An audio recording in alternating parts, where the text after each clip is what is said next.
அதே போன்று கடைசியாக ஒரு கேள்வி சார், இது இந்த கொரோனா போலவே இதுக்கு டெஸ்ட் செய்வதற்குலாம் ரொம்ப கஷ்டமானது, பிசிஆர் டெஸ்ட் தான் பண்ணணும், அதே போன்ற வரிசையில் நிற்கக்கூடிய சூழல்லாம் வருமா? ஏன்னா இப்போ பயமுறுத்தி கொண்டே இருக்கிறார்கள். நீங்கள் சொல்லிவிட்டீர்கள் இதில் பயப்பட வேண்டிய அவசியம் இல்லை, ஆனால் கவனமாக எச்சரிக்கையாக இருக்கிறது அவசியம் சொல்லியிருக்கீங்க. ஆனால் இந்த டெஸ்டிங் மெத்தட் வந்து எப்படி சாதாரணமாக டெஸ்ட் பண்ணுறதா, எப்படி சாதாரண பிளட் டெஸ்ட் பண்ணால் போதுமா, எப்படி பண்ணணுன்ற ஒரு அச்ச உணர்வு தானாக வருகிறது. அதனால தான் கேட்குறேன் சார். இந்த வைரஸை நம்ம ஐடென்டிஃபை எப்படி டெஸ்ட் பண்ணணும்னா, கொரோனாக்கு ஜென்ரலாக எல்லா வைரஸுக்கு டெஸ்ட் பண்ணுற மாதிரி தான் இப்படியும் பண்ணணும். ஒன்று ரத்தத்தில் எடுத்து ரத்தத்தில் இருக்கக்கூடிய அதனுடைய தன்மைகள், அந்த ஆன்டிபாடி இல்லைனா ஆன்டிஜனை வச்சு நம்ம கண்டுபிடிக்கலாம். இல்லைனா சிம்பிள் மெத்தட், ஒரு சின்ன பஞ்சை எடுத்து அந்த தொண்டையிலையும் மூக்கிலையும் இருக்கக்கூடிய அந்த திரவத்தை எடுத்து இந்த பிசிஆர்னு சொல்லக்கூடிய ஒரு டெஸ்ட் பண்ணினா போதும். இப்போ நிறைய கிட்டு வந்துருச்சுங்க சார். அதாவது சின்ன எப்படி நம்ம ப்ரெக்னன்சிக்கு நம்ம டெஸ்ட் பண்ண வந்துறீங்களா, யூரினை 2 சொட்டு பார்த்து நம்மளுக்கு கர்ப்பம் ஆயிருக்கிறோமா இல்லையானா அப்படிங்கிறது போல் இதே மாதிரி ஒரு கிட்டெல்லாம் வந்துருச்சு. அந்த கிட்டில் இந்த திரவத்தை எடுத்து நம்ம வைக்கும்போது இமீடியட்டாக இன்ஸ்டண்ட்டாக உடனே தெரிஞ்சிடும் இவங்களுக்கு பாசிட்டிவாக இருக்கா நெகட்டிவாக இருக்கா அந்த வைரஸ் இருக்கான்னு தெரிஞ்சிடும். அதில் பாசிட்டிவாக இருந்துச்சுன்னா அப்புறம் நெக்ஸ்ட் டெஸ்ட்டு, ஒரு அட்வான்ஸ்டு டெஸ்ட்டு, அதான் பிசிஆர் என்று சொல்லக்கூடிய டெஸ்ட்டுக்கு நம்ம வந்து டெஸ்ட் பண்ணலாம், அனுப்பலாம்.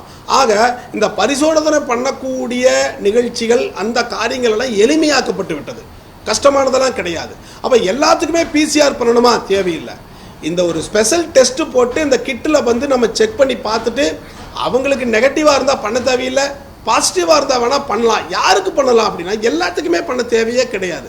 இந்த மாதிரி சில குழந்தைகள் வந்து ரொம்ப, அதாவது நிமோனியா வந்து ரொம்ப ஐசியூவில் இருக்கிறாங்க, ரொம்ப கஷ்டத்தில் இருக்காங்க, உயிருக்கு மூச்சு அதிகமாக வாங்குது, பிராணவாயு என்று சொல்லக்கூடிய ஆக்சிஜன் அதிகமாக தேவைப்படுது, அவங்களுக்கு இது பண்ணணுமே போதுமே ஒழிய பொதுவாக எல்லாருக்கும் பண்ண தேவையில்லை. நிச்சயமாக சார். என்னுடைய கடைசி கேள்வியாக ஒரே ஒரு கேள்வி என்றால், இது சொல்லாமல் நிறைவு செய்யக்கூடாது இந்த சிறப்பு நேரலையை, என விழிப்புணர்வை ஏற்படுத்தியிருக்கோம் மக்களுக்கு. எனவே கொரோனா 2.0 என்று நாங்கள் தலைப்பு கொடுத்திருந்தோம்.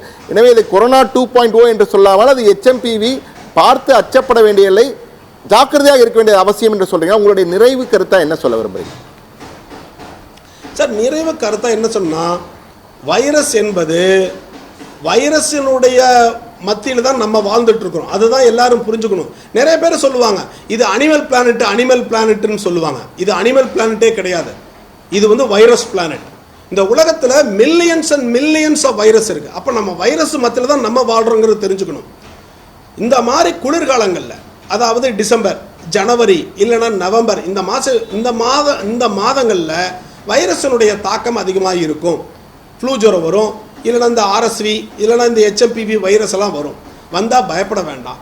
முகக்கவசம் அணிஞ்சுக்குங்க, கைகளை சுத்தமாக கழுவிக்குங்க. 2வது வந்து விலகி நிற்கணும்.